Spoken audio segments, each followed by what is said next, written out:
तो यहाँ पर z is equal to x statement में पुट कर दिया है, फिर मॉड w लिया है। जब इसका w का मॉड लेंगे तो रियल पार्ट का स्क्वायर प्लस इमेजिनरी पार्ट का square, numerator denominator same term आके कैंसिल होकर क्या बन गया 1। तो हमने क्या लिया था, सबसे पहले हमने लिया था y इज इक्वल टू 0, तो उसके लिए हमें कॉरस्पॉन्डिंग आंसर क्या मिल रहा है, mod w is equal to 1। तो ये पार्ट 2 हो गया कि y इज इक्वल टू 0 को किस पे मैप कर रहा है, mod w is equal to 1 पे। नेक्स्ट हम लेंगे कि जो y ग्रेटर देन 0 होगा तो मॉड w किससे लेस होना चाहिए, 1 से। तो उल्टा स्टार्ट कर रखा है, जैसे मॉड w को लेस ले लिया है 1 से। मॉड w की वैल्यू ये निकाली थी, मॉड w जो होगा वो क्या होगा, iota minus Z by iota plus Z, वो लेस है 1 से। फिर वही z को x plus iota y put किया है, रियल पार्ट का स्क्वायर प्लस इमेजिनरी पार्ट का स्क्वायर जब सॉल्व किया तो y क्या आ गया है, ग्रेटर देन 0। तो y ग्रेटर देन 0 को किस पर मैप किया है, interior of the unit circle, यानी कि मॉड w लेस देन 1 पर मैप किया है।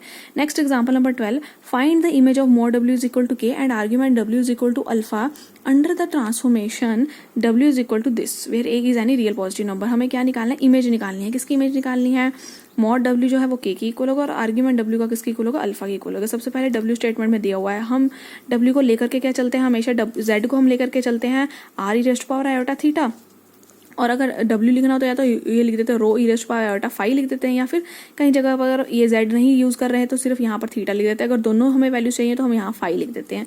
तो यहाँ पर इन्होंने w को क्या सब्स्टिट्यूट किया है, रो ई रेस्ट पावर आयोटा थीटा। आप पुट करने को रो ई रेस्ट पावर आयोटा फाई भी पुट कर सकते हैं। जब हम इसका मॉड लेंगे तो यानी इस टर्म का मॉड, एक्सपोनेंशियल का मॉड तो 1 हो जाएगा, तो सिर्फ क्या रह जाएगा रो, यानी कि मॉड ऑफ w किसकी इक्वल है, रो के। स्टेटमेंट मॉड ऑफ w किसकी इक्वल दे, k के। तो यानी कि जो हमारा रो है वो किसकी इक्वल है, k के इक्वल है। फिर अब अगर हम इसका आर्ग्यूमेंट देखें, w को जो आर्ग्यूमेंट है वो एक्सपोनेंशियल की पावर होती है, तो वो क्या है, थीटा। बट स्टेटमेंट में क्या दे रखा है, आर्ग्यूमेंट w किसकी इक्वल है, अल्फा के, यानी कि थीटा जो है वो किसकी इक्वल है, हमारा अल्फा की इक्वल है। अब यहाँ मॉड w किसके इक्वल था, mod w is equal to k निकाला था हमने, क्योंकि मॉड w किसकी इक्वल दे रखा है स्टेटमेंट में, k के। तो मॉड w की वैल्यू पुट की, फिर इसको डिनोमिनेटर को राइट साइड पे मल्टीप्लाई में लेके z को x plus iota y put किया, फिर रियल पार्ट का स्क्वायर प्लस इमेजिनरी पार्ट का स्क्वायर करके इसको सॉल्व किया है। नेक्स्ट स्टेप में ये a माइनस बी का होल स्क्वायर का फॉर्मूला लगाया, यहाँ a प्लस बी का होल स्क्वायर का फॉर्मूला लगाया, सारे कोफिशिएंट्स लेफ्ट साइड पे लेके आए, x square y square 2ax और a स्क्वायर, इन सारे टर्म्स की वैल्यू कलेक्ट किया है। 1 माइनस k स्क्वायर से नेक्स्ट स्टेप में डिवाइड किया है।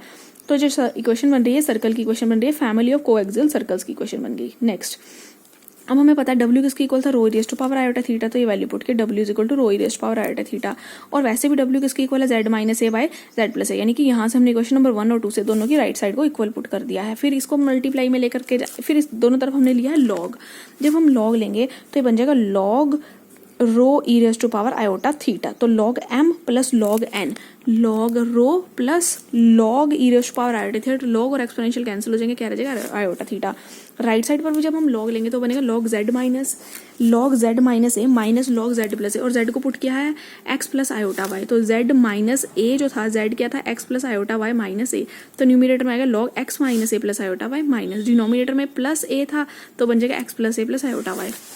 और ये हमने फॉर्मूला पहले भी किया था, log alpha plus iota beta is equal to 1/2 log of alpha square plus beta square plus iota tan inverse beta by alpha. Same formula हमने यहाँ लगाया है, लॉग ऑफ ये हमारा अल्फा है और y हमारा बीटा है, तो log of x minus a whole square plus y square plus iota tan inverse y by x minus a. Similarly formula यहाँ लगाया है। नेक्स्ट कंपेयर करा है इमेजिनरी पार्ट को, लेफ्ट साइड से इमेजिनरी पार्ट थीटा है, राइट साइड से imaginary part tan inverse वाली टर्म है। Tan inverse a minus tan inverse b is equal to tan inverse a minus b by 1 plus tan inverse a minus tan inverse b is equal to tan inverse a minus b by 1 plus a b। ये formula apply किया है। उसके बाद हमें क्या दिया हुआ था कि थीटा जो हमने देखा था वो किसके इक्वल था, अल्फा के, तो हमने ये जो थीटा था इसको हमने क्या पुट कर दिया, अल्फा। तो ये right side as it is और लेफ्ट साइड पे थीटा की जगह अल्फा सब्स्टिट्यूट किया है। टैन इनवर्स को इधर लेके जाएंगे तो वो कॉट अल्फा बन जाएगा, टैन अल्फा बन जाएगा, टैन अल्फा, और जब ये डिनोमिनेटर के साथ मल्टीप्लाई में लेके जाएंगे तो वो कॉट अल्फा की टर्म्स में आ जाएगा। या फिर इसको टैन अल्फा की इधर लेके जाएंगे, फिर टैन डिनोमिनेटर में आ जाएगा तो 2ay बाय टैन होगा, उसको हमने लिख दिया कॉट अल्फा, और ये राइट साइड में मल्टीप्लाई में लिख दिया है इस तरह से। तो ये भी कोएक्सियल सर्कल्स की इक्वेशन बन जाती है। Next example number 13, find the invariant point of the transformation. इस ट्रांसफॉर्मेशन का इनवेरिएंट पॉइंट निकालना। इनवेरिएंट पॉइंट का हमने दूसरा नाम फिक्स्ड पॉइंट भी पढ़ा था। और इनवेरिएंट पॉइंट, ये फिक्स्ड पॉइंट कैसे निकालते हैं, w को z सब्स्टिट्यूट कर देते हैं, तो w को यहाँ z सब्स्टिट्यूट कर देंगे, उसको 0 पुट करने के बाद जो हमारे पास 2 पॉइंट्स आएंगे वो हमारे 2 फिक्स्ड पॉइंट या इनवेरिएंट पॉइंट्स आ गए हैं। Also prove that these 2 points, कौन से 2 पॉइंट्स जो इनवेरिएंट पॉइंट्स निकाले थे, यानी ये और ये, टुगेदर विद एनी पॉइंट, तीसरा पॉइंट क्या लेना है z और उसकी इमेज क्या लेनी है w, form a set of 4 points having a cross ratio. हमें क्या प्रूव करके दिखाना, 2 पॉइंट्स कौन से जो फिक्स्ड पॉइंट के निकाले थे, तीसरा पॉइंट क्या होगा z, चौथा पॉइंट क्या होगा w।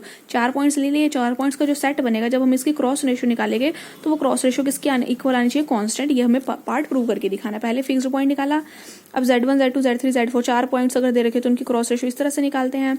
एक पॉइंट हमारा क्या है z, दूसरा पॉइंट हमने क्या लेना है w, और w स्टेटमेंट में दे रखा था किसके इक्वल था, तो वो w की वैल्यू यहाँ पुट कर दी है। तीसरा पॉइंट हमने, 2 पॉइंट हमने ये फिक्स्ड पॉइंट वाले लेने थे, यानी एक 4 आयोटा लिया और एक लिया है माइनस आयोटा। इन चारों की हमने क्रॉस रेशो निकाली, यहाँ पर वैल्यू सारी सब्सटीट्यूट कर दी है, z1 z2 z3 z4 जो 4 पॉइंट्स है ये वैल्यू यहाँ पर सब्सटीट्यूट करके इसको सॉल्व किया है। जब इसको हमने सॉल्व किया तो इसका आंसर क्या गया 5/2, यानी कि कॉन्स्टेंट नंबर आ गया है। तो यानी कि 4 पॉइंट्स की जो क्रॉस रेशो आई है वो एक कॉन्स्टेंट नंबर आया है। नेक्स्ट लास्ट एग्जाम्पल है इस चैप्टर का, find the condition that the transformation w is equal to az plus b by cz plus d transform the unit circle in w plane to straight line in z plane. हमें condition निकालनी है, condition find out करनी है कि जो ये transformation है, जो यूनिट सर्कल दिया हुआ है w प्लेन में, उसको किस पे मैप कर दे, z प्लेन में स्ट्रेट लाइन पर मैप करे। सबसे पहले w is equal to az plus b by cz plus d, यहाँ से a कॉमन निकाला, डिनोमिनेटर में से c कॉमन निकाल दिया, तो यहाँ पर आ गया b बाई a और यहाँ पर आ गया d by c।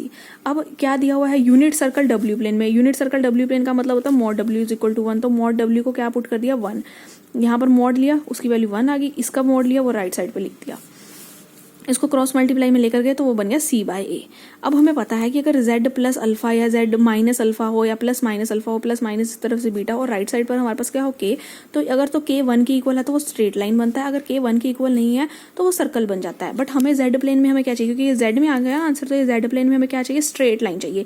Straight line का मतलब राइट साइड की टर्म 1 होनी चाहिए, तो यानी ये इक्वेशन जो है वो स्ट्रेट लाइन की है। लाइन की इक्वेशन तब बनेगी राइट हैंड साइड 1 की इक्वल होगा, तो यानी मॉड a किसकी इक्वल आ जाएगा, मॉड c के। उस इक्वेशन उस इसमें यानी ये टर्म हमारी लाइन की इक्वेशन बन गई। तो z प्लेन में हमें लाइन मिल रही है, कब मिली है, जब हमने क्या लिया है, क्या हमें मिला है, mod a is equal to mod c। तो हमें कंडीशन मिल गई है कि जब मॉड a मॉड c के इक्वल होगा तो जो हमारी इक्वेशन बनेगी z प्लेन में, जो हमें इक्वेशन मिलेगी वो किसकी इक्वेशन मिलेगी, लाइन की इक्वेशन मिलेगी। तो ये चैप्टर कंप्लीट हो गया इसी के साथ।